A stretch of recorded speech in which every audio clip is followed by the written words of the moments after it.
In this video, I will talk about the new graphics cards from Nvidia and the 50 series, which may lead us to a major revolution in the PC world with shocking prices, but with many notes as well. I will also discuss the status of Minecraft 2, which was announced and then cancelled 2 days later, and Ubisoft's potential exciting sale announcement to Saudi Arabia. All this plus more in today's informative video, where we'll cover the week's top news. Starting with the impressive graphics cards, last Tuesday at the renowned CES Tech Show, Nvidia revealed exciting new advancements. The new generation of graphics cards in the 50 series, which carry tremendous technological power. I saw them showcased in The Witcher 4, where they mentioned it was running on an unannounced card, and it turned out to be the 509. And my dear viewer, this is indeed the incredible beast of artificial intelligence.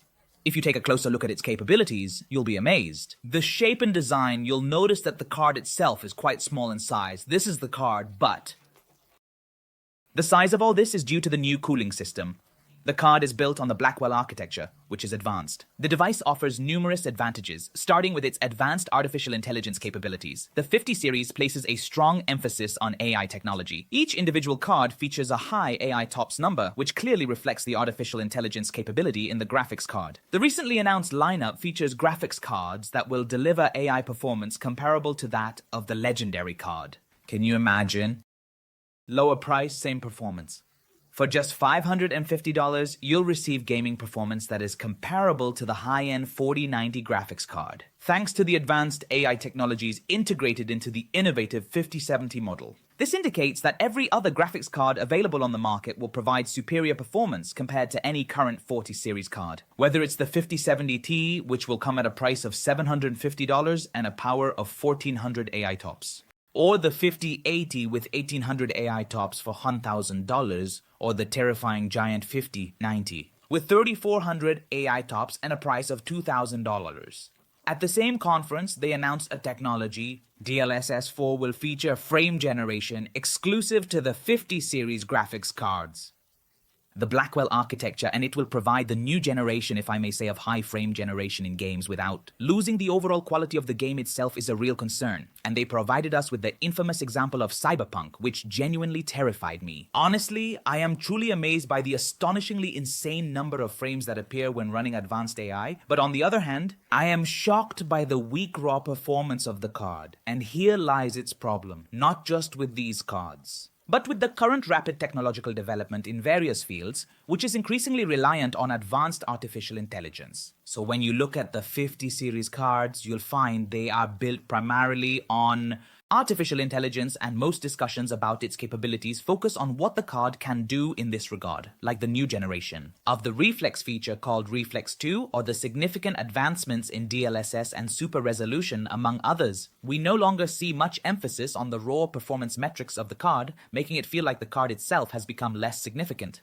A tool for running AI technologies. You might feel frustrated if you decide to work with the card without these technologies. Even the CEO of Nvidia personally stated that the 5070 would deliver the same performance as the 490, saying that this is impossible without artificial intelligence. Now, on a positive note, there are some nice things. For example, in the future, we may not need to regularly change cards, and with a simple update from the company, they might add a new AI technology that improves the card's performance, like when they said it wouldn't be exclusive to the 50 series. This is evidence that this could apply to other technologies in the future. Part of me sees this development as logical, especially this video comes from a leading AI company, yet I believe we're overly focused on artificial intelligence in a way that could potentially harm hardware components in general. For example, when playing resource-intensive games on a PC, like Lake Myth, Alien Wick, or Indiana Jones and the Great Circle, you feel that the experience is incomplete or doesn't even start without utilizing advanced AI technologies. The very first step you take is to activate all the relevant technologies to get the best experience. Before we talk about Minecraft 2, there's something funny and amazing that came out at the CS exhibition, which is a patent from the well-known and innovative company Sony that allows you to Smell the games, indeed. You can detect certain games like the distinct scent of various monsters and unique characters or settings, the distinct smell of the place along with the surrounding area, and so on. This innovative technology is a blend of virtual reality and augmented reality, supported by sensors capable of simulating smells and environments within the game. This means the technology can predict what the smell of the place will be and generate it for you, so you don't just play the game, but you also feel it and smell it.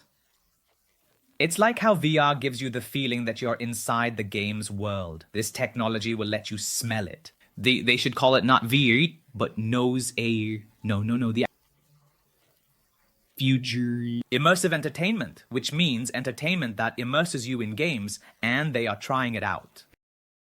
Now, here's an exciting game for you, but please keep in mind that the technology is currently still in a proof of concept state. So there's a real chance it might be completely cancelled altogether and may never see the light of day again. In VR, seeing zombies makes us dizzy. I wonder how we'd react if we could smell them.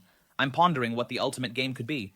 For that particular feature, the very first game that immediately comes to mind is Ghost of Tsushima. I can't quite explain it, but it feels like its essence is a captivating perfume. Anyway, there's some very intriguing news circulating that suggests Ubisoft is actively seeking investors interested in acquiring the company. In summary, they are actively seeking a potential buyer. According to a recent report from various journalists led by experts in the field, Insider Gaming and Jason Schreier, Ubisoft has reached a point where they aren't even waiting to see sales results of Assassin's Creed Shadows to decide whether to remain independent or sell the company. That's how desperate they are. After we talked in a previous video about the reasons for the company's failure and its decline, we also discussed the possibility being very likely. The complete or partial sale of other companies. One of the interested companies, as you remember, is Tencent, the Chinese giant, which the company already owns a significant share of Ubisoft, but negotiations to fully acquire the entire company are still pending. This is because the Guillemot family, who owns Ubisoft, does not want to sell it entirely, but rather wants to sell a large part of it, allowing them to continue playing a role in shaping the company's future. And imagine that among those interested in purchasing Ubisoft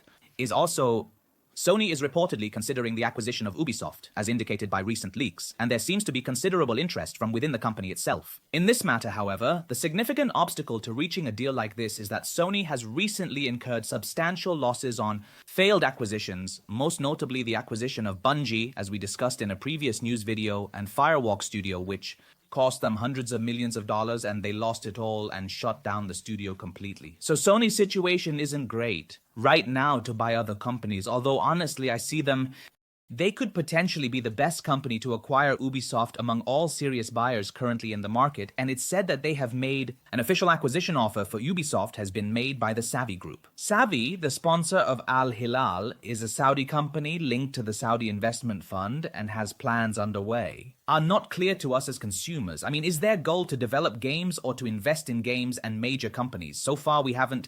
They're expected to make a strong impact in the future, both locally and globally, through acquisitions. Ubisoft could indeed be the beginning of a robust and promising launch for them in this particular regard. Now, do I truly believe that? Savvy's acquisition of Ubisoft is a good idea. Honestly, it could be an excellent idea, even with Ubisoft's current situation where they are completely lost in their gaming direction and are incurring massive losses every now and then. And if the investor has a lot of money and supports you, it will reduce the risk associated with games that Ubisoft may not be ready to take on. And honestly, the Saudi investor might slightly adjust the company's direction, which has unfortunately taken a troubling turn for the players involved in its operations. This announcement arrives alongside yet another delay for Assassin's Creed Shadows, now pushed to March 20th, delayed by approximately 1 month. I genuinely appreciate this unexpected delay, as February is already fully booked with commitments and activities. If you are a good follower of social media, you definitely saw the news about Minecraft 2, the second part of Minecraft, which was revealed. And then, surprisingly, it was cancelled just 2 days later. How did that unexpected turn of events happen? Let me explain the full story. The whole story began with this tweet posted by Marcus Persson, the creator of the iconic game Minecraft, where he said that he somewhat announced a potential Minecraft 2, referencing a poll he posted on his Twitter account, which asked people for their opinions. What they think. Should I create a brand new game or develop a sequel, Minecraft 2? In the tweet, he mentioned he is indeed working on a new game. I'm enjoying the process, whether I release it first or develop Minecraft 2. currently developing games, and I want to make a game similar to Minecraft again. After this tweet, it received a huge response. A few days later, he tweeted again saying, "Alright guys, I talked to our studio, and we decided to make another game, and we won't be making Minecraft 2. Honestly, I don't know what the person is talking about because to summarize the story." Furthermore, he explains to you that it's all merely nonsense, cheap marketing tactics, and the exploitation of the Minecraft name itself to successfully attract more people to the exciting game he is currently developing. Because after all this engaging talk and deep story, and the crazy interaction that happened, remember that Marcus doesn't own the rights to Minecraft, and if he intends to develop a new part like he claims, the first thing he needs to do is get Microsoft's approval, which owns the rights to the game. Not just go and do a poll on Twitter. It's clear that he's playing on this line and that many people really don't know that he has no connection to Mojang, the developer of Minecraft, and he has no involvement with the game anymore. Any form of shape, but he used this thing to promote his new game he's working on. And the game is called... I won't hide it from you, the man is very smart and is exploiting the audience's emotions towards Minecraft. The idea is that people will spread this news just like I'm doing now. This is apart from the fact that he knows Microsoft won't sue him over this talk, because Microsoft sees many such violations and allows them to smoothly transition, but picture if it were a major company like Nintendo. And he confidently emerges, boldly declaring that he intends to create a sequel to Mario Odyssey, but the man would have faced lawsuits and imprisonment instead. But the truth is that Marcus has nothing to do with Minecraft, nor does he possess the official authority to announce a second part or any related updates. The most he can contribute for Minecraft is limited. Is to develop a mod for it, just like any other mod developer. But he absolutely loves the drama and the latest trends, and honestly, the man executed his plans very smartly. That's it. This is the reality of Minecraft 2, simply put. If you're shocked by it, give me a like. If you're not shocked, subscribe and activate notifications. In any case, we will see you, God willing, in the coming days.